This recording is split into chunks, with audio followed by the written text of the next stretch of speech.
चलो देखते हैं, लास्ट इलस्ट्रेशन देखते हैं।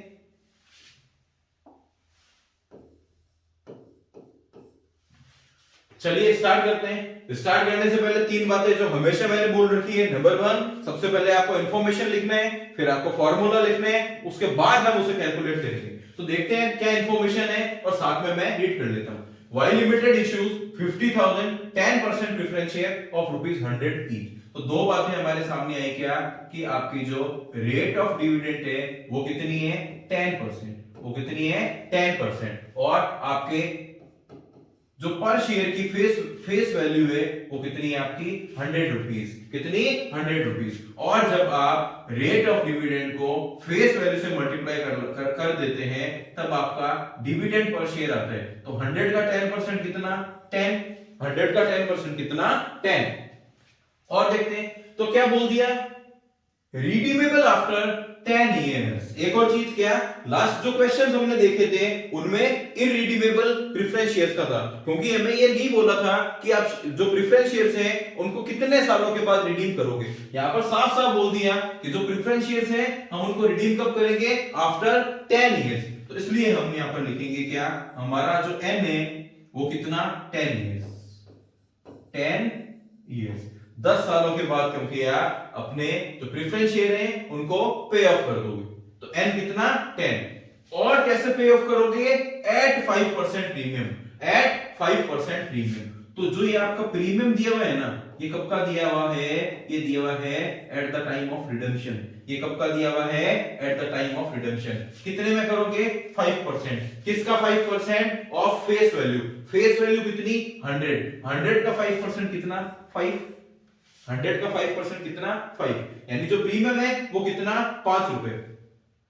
यानी एक 100 रुपए वाला जो शेयर है उसको 10 सालों के बाद आप जब वापस पे ऑफ करोगे तो कितना करोगे 100 में 5 रुपए का प्रीमियम जोड़ के 105 रुपए। 105 रुपए। यानी जो मैच्योरिटी वैल्यू होगी वो कितनी है 105 रुपए।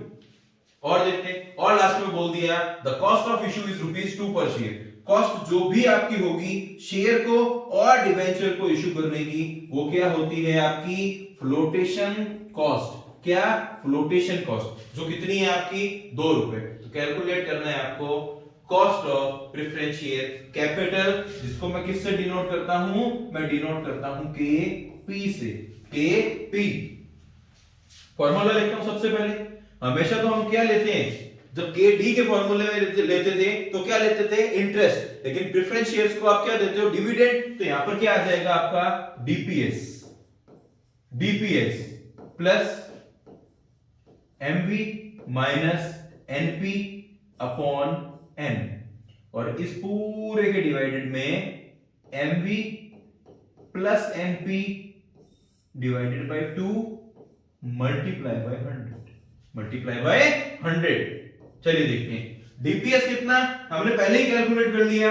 जब आप रेट ऑफ डिविडेंड को फेस वैल्यू से मल्टीप्लाई कर देते हैं तो आपका डिविडेंड पर शेयर आ जाता है। यानी एक 100 रुपए की जो शेयर है उस पर 10% से आप क्या दोगे डिविडेंड दोगे। तो कितना आया 10। अब हम निकालेंगे एमवी मैच्योरिटी वैल्यू। वैसे तो मैंने बताया था जो फेस वैल्यू है वही आपकी मैच्योरिटी वैल्यू होती है अगर आपको रिडेम्पशन का प्रीमियम ना दिया हुआ होगा तो। लेकिन जब आपको प्रीमियम दे दिया, कौन सा इश्यू वाला नहीं रिडेम्पशन वाला, तब आप क्या करेंगे फेस वैल्यू में इसे भी ऐड कर देंगे। देखिए मैं थोड़ा सा वापस से समझा देता हूं कि जो प्रीमियम है वो अगर इशू के टाइम का होता है तब जब आप उसको फेस वैल्यू में ऐड करते हो तो आपका आता है नेट प्रोसीड। लेकिन जो प्रीमियम है वो रिडेम्पशन का होता है तो उसको आप जब फेस वैल्यू में ऐड करते हो तो आपकी आती है मैच्योरिटी वैल्यू। तो अभी आपको जो प्रीमियम दिया हुआ है वो कौन सा दिया हुआ है रिडेम्पशन का प्रीमियम दिया हुआ है। तो ये किस में ऐड होगा फेस वैल्यू में, और वो क्या बन जाएगी मैच्योरिटी वैल्यू। तो मैं लिखूंगा कि मैच्योरिटी वैल्यू कैसे कैलकुलेट करेंगे, face value plus premium on redemption of preference share. Face value कितनी 100, प्रीमियम कितना 5, आपकी मैच्योरिटी वैल्यू कितनी आ गई 105। साथ में हम हमारी एनपी भी कैलकुलेट कर लेते हैं, नेट प्रोसीड भी कैलकुलेट कर लेते हैं। फेस वैल्यू में से माइनस कर दोगे आप फ्लोटेशन कॉस्ट। प्रीमियम क्यों नहीं करोगे? क्योंकि प्रीमियम इशू के समय का हमें ना देके रिडम्पशन का समय का दे दिया, तो वो किस में करेंगे आप कंसीडर? मैच्योरिटी वैल्यू में।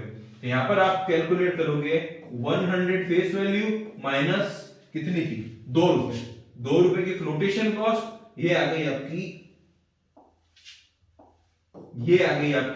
98। तो दोनों चीजें आ गई हमारे पास, maturity value, net proceed. Maturity value कितनी 105 माइनस 98 डिवाइडेड बाय कितने सालों के लिए इशू किया आपने? एन लिख रखा है हमने 10 सालों के लिए, तो एन कितना 10, पूरे के डिवाइड में कर देंगे 105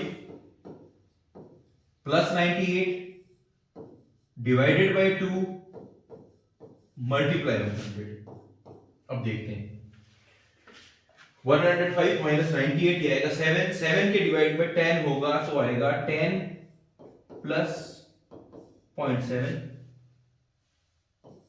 divided by 105 plus 98 divided by 2, ये आएगा 101.5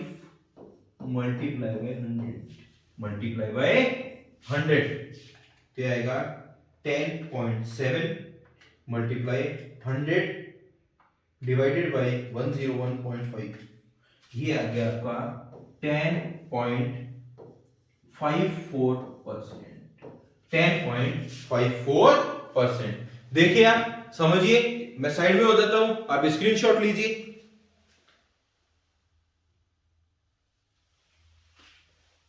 क्लियर? समझ में आया? मेरी बात ध्यान से सुनिए मेरी बात ध्यान से सुनिए। ये हमने जो कैलकुलेट किया ये कौन सा किया? हमने कौन सा कैलकुलेट किया? हमने कैलकुलेट किया है आफ्टर टैक्स। हमने कैलकुलेट किया है आफ्टर टैक्स। अब आपको जो कैलकुलेट करना है वो कौन सा करना है? आपको जो कैलकुलेट करना है वो कौन सा करना है? Before tax.